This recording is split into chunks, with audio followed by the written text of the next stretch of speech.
Welcome to the Hey Docs podcast with your host, Jill Allen. In this episode, we're exploring the innovative world of MyOrthoVA with special guest Casey Bull. Listen in as we delve into the inspiration behind creating a tailored solution for orthodontic needs with virtual assistants.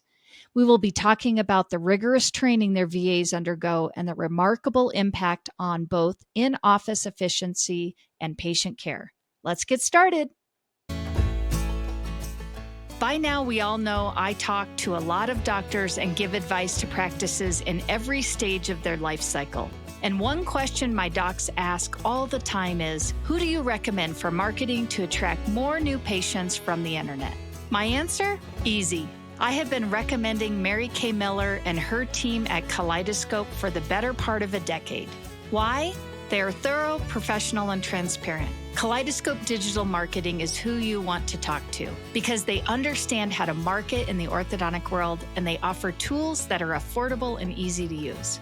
I'm telling you, if you're looking to step up your digital presence, Kaleidoscope should be your first call. Go to contactkl.com to request your free digital marketing consultation. That's contactkl.com.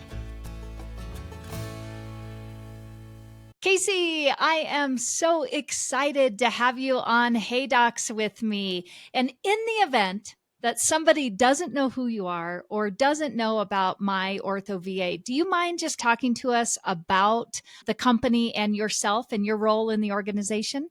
Yeah, thanks so much for having me. I'm super excited to have this conversation today. So yeah, my name's Casey Bull. I'm the Chief Operating Officer at MyOrthoVA, and we're essentially a remote staffing solution for orthodontic offices. I cannot wait to get into this episode. As I was preparing for this, I'm like, oh my gosh, I've got so many questions and so many thoughts. And so again, thank you for being on. And I cannot wait for us to dive into this. So my very first question that kind of comes to mind is, what inspired you guys to bring this platform into our industry? And we have, as I have been going through this, we're continuing to move into third-party companies that are assisting us in our orthodontic practices. And we can see, I've been doing this for over 30 years now, just the progression of things that had to be done in the office to gosh, how things can be outsourced. And I think, of course, we would all agree COVID really pushed us all out of our comfort zones to say, maybe we should be rethinking things a little bit. But for me, talking about the idea of a virtual assistant that just gets me excited. So I want you to just dive into that and tell me a little bit about that, tell our audience a little bit about that and how that is working. Yeah, there's so much to unpack there, Jill, as you like where to start. So I think I worked in a practice. I became a consultant, worked with hundreds of offices. The one thing that everyone has in common is bandwidth problems. Mm-hmm. Or even if they don't have necessarily recruitment problems, which that's a problem in a lot of areas right now, is just finding people that are fantastic at what they do for specifically the front desk. What our goal is to empower orthodontists with a new solution for staffing, coupling that with this digital revolution of inside of orthodontics, where there's so many things that can be done with a computer and a phone. And all of us were forced to, if we weren't open to it before, remote staffing in some capacity, at least during COVID, even if you're not doing it now, like everybody worked remotely during COVID. Yep. And so that's the opportunity. The challenge is, how can we make it seamless to a practice? Like, how can we consistently have remote staffing? The quality control, there's so many unknowns for a lot of offices. Okay, I'm potentially open to it. I have the need, but I still don't have it visualized of how it can support my team. But ultimately, look, our vision is that staffing will no longer be like the greatest challenge in the orthodontic office. So I want you to just break it down for me. What does this look like? Because I'm sure I've got doctors that their minds are just like, what do you mean virtual assistant? There's no way. Like I still need to be able to make it to my 8 chairs and into my new patient room. So I really want you to break down, What's your definition of what does this look like, and what need or role are we filling when we say virtual assistant? Yes. So I have talked to some offices like a virtual assistant, like how are they going to check expanders? I'm like, no, it's not a chairside assistant. The term virtual assistant is just like the common name of someone who works overseas and supports a business or person. So there's a lot of VA companies out there to be an executive assistant. And so even if you find an incredible talent, and there's a lot of incredible talent, and I will get there, I promise. But let's say we assume that for now. We have incredible talent, they have incredible communication skills, and they're really affordable. Great. You throw them to an orthodontist. What do I do with them? Like you said. And we make sure that the practice is equipped with the right onboarding. We have to make sure that the right onboarding happens. But even before then, we need to make sure that there's a level of training. There's so many, I don't have to tell you, there's so many commonalities from every practice. There's a base level of knowledge. So we say we get these VAs, these remote team members, 80% of the way there in terms of their knowledge in orthodontics and their training. And then through the onboarding process, which we help assist, it's the last 20%. Because if you have to bespoke the training to that particular practice, these individuals are coming from overseas, from Latin America, if you need bilingual, or from the Philippines. When I tell you that these individuals are unmatched in their dedication, they're so grateful for this opportunity. Because while, yes, it's an incredible deal, you're looking at less than 50% of the cost of having someone in the office, but they're making 60% more what they could make locally. So it's an incredible opportunity for them. It's an incredible deal for the practice. And I actually had an email, ironically, just yesterday from a doctor who said that this mom in Texas was so impressed with the person of how they navigated the phone, wanted to thank them in person, having no idea this person worked remotely, let alone in the Philippines. Wow. And then this individual ended up calling the patient back, not knowing that they had this interaction in the practice, and said, "Hey, I wanted to make sure that all your concerns were addressed in the practice." And she just was thrilled with the level of customer service that this individual brought to her and her daughter. Now, that being said, I don't doubt that people in the practice could do that level of customer service. The problem is all the distractions, the necessary distractions that happen when you're physically in an office. Yes. But there's so much opportunity to provide exceptional patient experience when you can be dedicated to that. So let's talk about, so you said we're not talking about our chair side assistants. Yeah. And I think like in our world, you and I both know, like we automatically think assistant as in physical assistant. So let's unpack that a little bit. What roles are VAs helping with in the practices? There's a lot of opportunity. Like I said in the beginning, with this digital revolution that we have, there's so much that can be done, even on the clinical side. Looking at administratively, the most common right now are phone support, SMS, voicemails, handling all of that. Then you also have a role that everyone calls new patient coordinator, a little bit different, but these individuals have been trained in how to take a fantastic new patient call. They verify the insurance benefits. They request the records from the dentist. They make sure the health history is submitted. So everything is done before the patient comes in. And they're also responsible for the reports that are associated with the new patient who hasn't come in for the consult, who canceled or no-showed, or if you have all this marketing implemented, all those leads who never booked in the first place. So they're just responsible for scheduling patients. Yes. Yeah. You also have insurance, just handling insurance. Many of our candidates worked for, you're calling the insurance company, they're answering it in the Philippines. Our team members used to work for those insurance companies and are now on our team, so they can navigate it beautifully.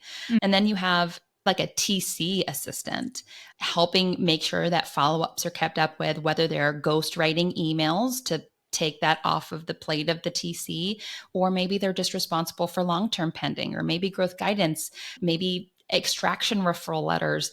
There's so many things in terms of how they can assist various team members in your admin team, knowing that everyone wears so many multiple hats. And so that's typically where we start with is what keeps falling through the cracks.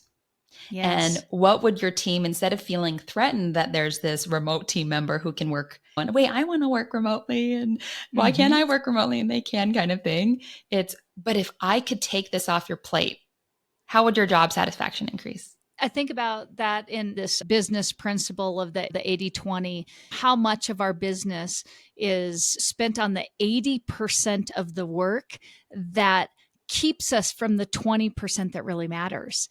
And I think you can apply that in so many ways within an office. If we've got a front office team member who is caught up in the 80% of stuff that is important, but it's the busy work of a practice, and they can't engage in that patient experience, the person that's standing right in front of them, which is, I think, the 20% that really matters. When you've got somebody standing in front of you, I love this concept and thinking about it again, that it can be in any area of the practice.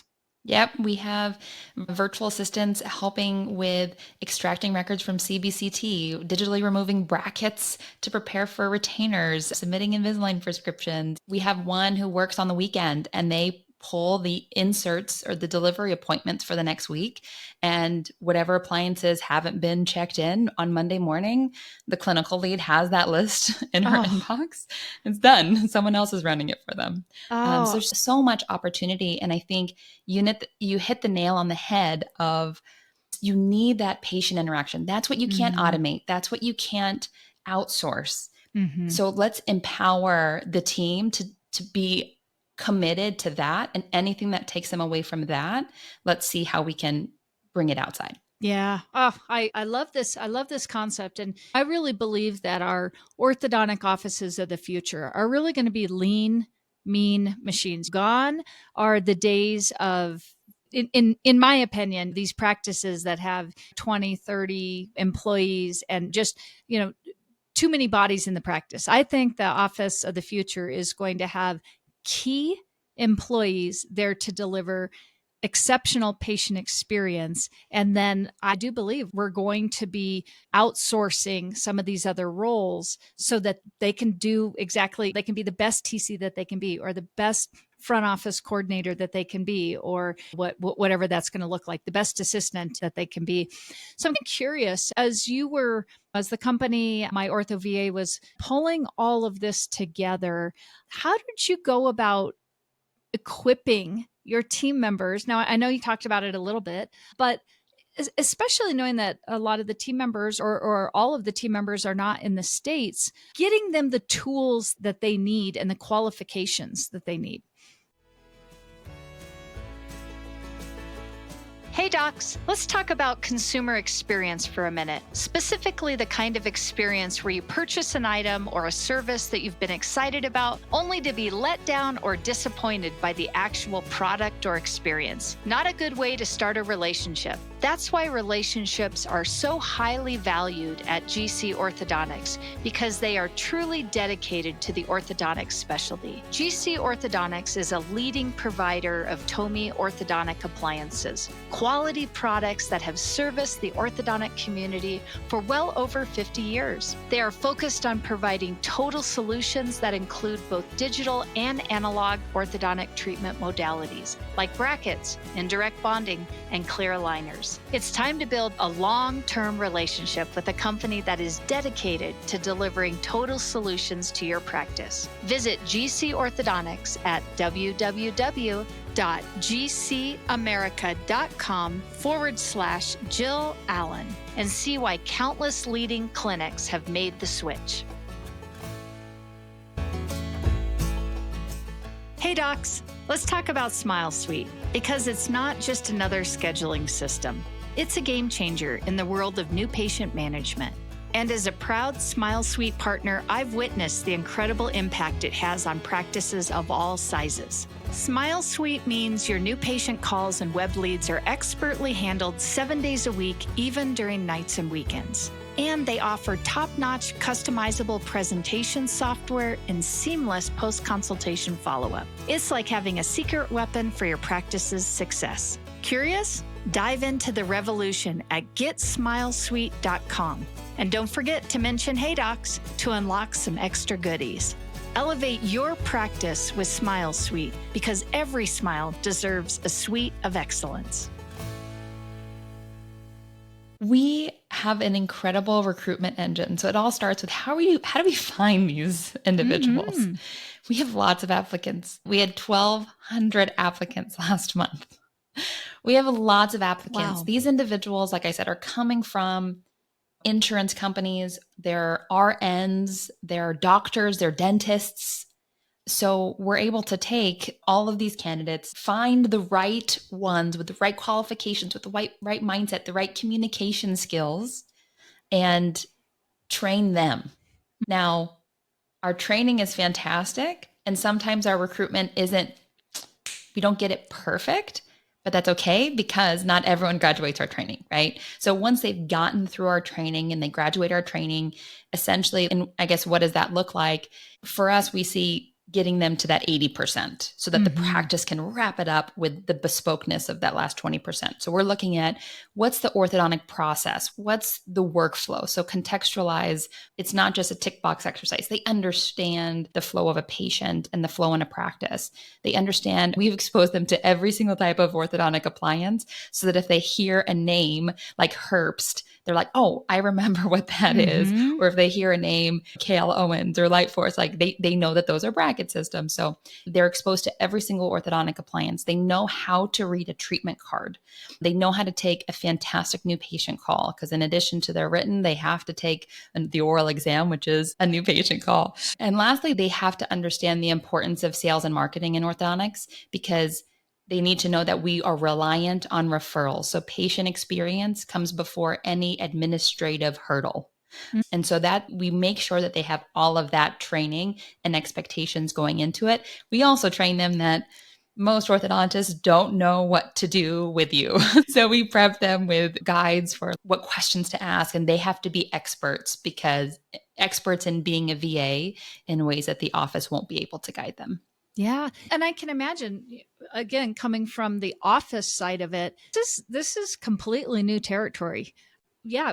Understanding, how do I manage an employee like this? How do I get them the tools that they need to be an extension of my practice? I'm sure it takes some learning even on our side when we're in the offices, the doctor, the office manager, whoever's overseeing or helping with the remote employee.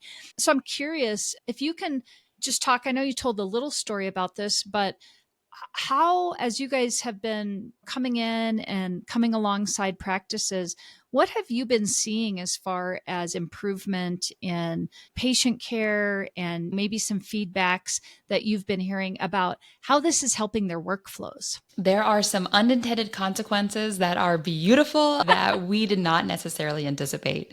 One includes the fact that, wow, we respond to our text message instead of within 2 hours, within 2 minutes. Huge patient experience improvement. If you're a practice that leverages text messaging, but you don't respond immediately, that's how patients expect a text message conversation to go back and forth quickly. But one of the most beautiful unintended consequences that I have seen and received feedback for is the fact that these VAs are culture improvers. Admittedly, I'm thinking, okay, I love this concept. I love our first cohort of VAs, but how are the staff going to take this? And always planning for the worst. And in reality, when you have an individual, let's say that they're from the Philippines, they're working the graveyard shift. Okay. They're working maybe 11 p.m. to 7 a.m. their time. And they're coming in, they're professional VAs. So they've been working these hours for 6 years, let's say. So they're comfortable with that, but they're coming in with energy, with enthusiasm, from a place of gratitude. And especially if you're an office that's willing to have this individual be engaged and not feel like an outsourced provider, the other team members are going, wait, how is this person so enthusiastic, and patients are asking to talk to that person, and why aren't they asking to talk to me? And all of a sudden, everybody gets a little bit more engaged. Everyone takes it a little bit step further, because now you have this kind of social pressure. It's unspoken, but it really improves the team's engagement, which is amazing. So on top of just being more on top of patient comms and all of those administrative tasks to improve patient care, it's actually improving the practice culture and overall engagement. Oh, I love that. I love that. So I'm sure I've got a lot of docs that are listening right now, and especially some of my existing practices that are thinking this definitely could meet the need that we're looking for. But I'm a little like with anything new, the integration or the process of figuring out how do I bring a virtual assistant into my practice? How do I really nail that down and make it so that this isn't a nightmare for a year? This is maybe just a little bit of a bumpy road for, I don't know what you guys tend to see, but I'm thinking there's probably it takes a little bit, probably 3 months or so to really get everything up to speed. But you may say, nope, Jill, actually it's much that shorter. is the amazing thing is just this morning, I got a message from one of our account managers that they had feedback from a client saying, I can't even believe it. We anticipated training to take all day. It was over in 2 hours. And normally, say Michael in the practice is always detail oriented and giving feedback. This person did this wrong and this person did this wrong and nothing's been done wrong. We're on day 14 and it's going great. Can we just do another check in a month? Because we don't need anything. We're fine. Mm-hmm. Like these individuals can get productive incredibly fast. And I don't think, yes, we're finding incredible talent. And I'm proud of every single person that is in our talent pool right now and ready to go. But it is really important to get the onboarding right. Mm-hmm. And so getting the onboarding right, whether it's for a virtual assistant through MyOrthoVA or just a remote team member, it's all about getting that onboarding right. So you have to make sure that, would you do it in an office? It's first day for someone. What's the first thing that you have someone do is, can you go shadow Mary? Yeah, right? Exactly. Yep. And then, so talking to doctors, how do we do that without doing it? Like through a Zoom, through a Google Meeting, just put the Google Meeting on there. You can have Mary dictate when she can, and when she can't, the VA will just observe what's happening through the webcam, through the audio, through what's on the screen. And what we find is just 3 days of shadowing. Naturally, there's going to be training on like actual task completion, but having dedicated, don't rush it. 3 days isn't a lot anyways, but 3 days of shadowing, and ideally with 3 different people, because everybody communicates differently or moves through the practice management software slightly differently and find better ways to do things. 3 days of shadowing is a game changer. So you got to do that. Okay. Yep. The other thing, you need to have very strong communication, because as soon as communication goes dark, then there's, wait, what is this person doing? Again, whether that they're a remote employee in the US or a VA, you have to have strong communication. Yes. What we do is we have an end of day report, productivity report, exactly what they did at the end of the day, even if you didn't touch base with them. But you do need to have some sort of way to have fast communication outside of just email. So Slack, Microsoft Teams, Google Chat, WhatsApp, just something that can get easy access into the team. And then the engagement part. You had said as an extension of the practice. This can't feel like, oh, I'm outsourcing a service to someone else, and that is a faceless service. This is not faceless. True. Yep. You actually select your VA. You're like, oh my gosh, I loved Coley. Coley was fantastic. Coley's my person. Engage with her. Make sure that if you're having a team meeting, you have a screen up and Coley's there. During the holidays, it was so amazing. We saw photos of people having like a long table with a screen on the end. And so they brought a laptop to the restaurant so that the VA could participate in that way. So you have to just keep them engaged. So an important onboarding, don't skip the shadowing piece. Even if they can execute tasks, they need to understand how you work with patients. So you have to get all that contextualized, strong communication, and then keeping them engaged. Yeah. Now, let's say it's a smaller office that's looking to do something like this, because I can definitely see a larger office, probably having an office manager or office director or somebody that can manage to make sure that this is happening, all the things that you just talked about. And I think that's something I advocate for with any company or anybody that we're working with that's outside of our physical offices. everything that you just said, communication is key and oversight is key, because we can't just think, oh, I pay for that service, then I don't ever think about it again. That's never going to be a recipe for success. No. So let's just say we've got a smaller practice. Who are you usually seeing as managing this? Is it the doctor? Is it a specific team member? Like how do you usually see that? We have someone where it's literally the doctor is involved every step of the way. And we had to really find a VA who is a really seasoned VA. And they can help guide. And so what some of the time that they would do is, hey, doc, let me observe you for 2 hours as you're working through your catch-ups. And they, at the end of the 2 hours, said, okay, here's a list of all the things that I can do for you that you just did. And so that's where I think matching the right person. That being said, a smaller practice that has, let's say, maybe they don't have an office manager, but they have one admin person, right? It's a startup. They have one admin person, maybe one chair side. The one admin person can't get to anything or can't get to everything. So do you have the one admin person in practice answer all the phones? And so all the administrative things go to the VA, or vice versa. What this particular VA does is they have core responsibilities, which is phones and SMS, but because it's a smaller practice, it's not all day, right? So they're responsible for all that patient communication, but 1 hour a week, they train in something new. So now if they need help, the letter Q got backed up, or, we haven't gotten a chance to call active patients without a future appointment report. So they have a list of all the things that they could potentially delegate to if they run out of time. So really an admin floater could be really fantastic for a startup practice. And in that, we just have to find someone who has the detail orientedness, the communication skills. They have to almost have it all. Whereas those larger practices, if we find someone who's dialed with insurance background and has an accounting bachelor's degree, awesome, as an administrator or sort of insurance coordinator, and we can be focused on that. For the smaller practice, we might have to look at a wider skill set that can support in a broad way.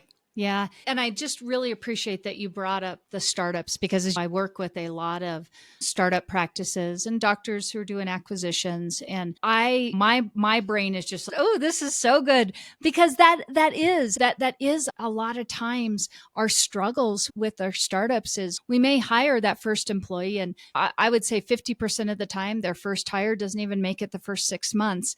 And we're constantly, with my team, we're constantly training the doctor, training a new person, training the doctor, training a new person. And I think about, wow, how nice would that be? Eventually, we have to have somebody in the office. Of course, as a startup, you can't run without anybody in the office. But many times my startup docs are working multiple jobs. And it's just again, that 80% of the stuff that they need to be there to convert that new patient into a start and be there to do that start appointment, but they may not have the time to find the time on their off days to follow up with the patients that have come in, or to verify the insurance, or the different things. So I love the concept of this, whether it's a big practice or a small practice, but just being able to think about, take the busy work off of the doctor's plate, or the busy work off of, if they're not quite ready to hire that next in-person employee into the practice yet. Exactly. You're exactly right. I love it. I love it. So let's talk a little bit about if somebody wanted to get a hold of you guys and they're like, oh my gosh, Jill, this has been what I've been waiting for. And Casey, this is everything that you're saying is just like right there on us. How would they go about finding out more about MyOrthoVA and reaching out to you? Yeah. You can go to MyOrthoVA.com, browse around, but if you scroll all the way down to the bottom of that page, you can book a meeting directly with me. So yeah, feel free. I would love to have that conversation. That's great. And just as we finish up here, is there anything that you think that we did not cover that you're like, Jill, I've got one more point that I wanted to just make sure somebody hears or whatnot?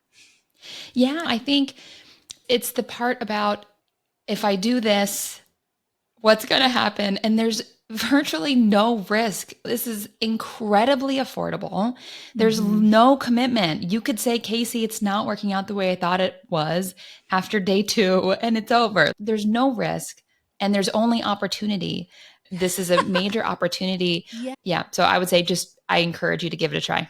Yeah, that's wonderful. As I like to finish up Hey Docs, one of the things I like to do is a speed round. I'm sure you've heard it before. So are you ready for the speed round challenge?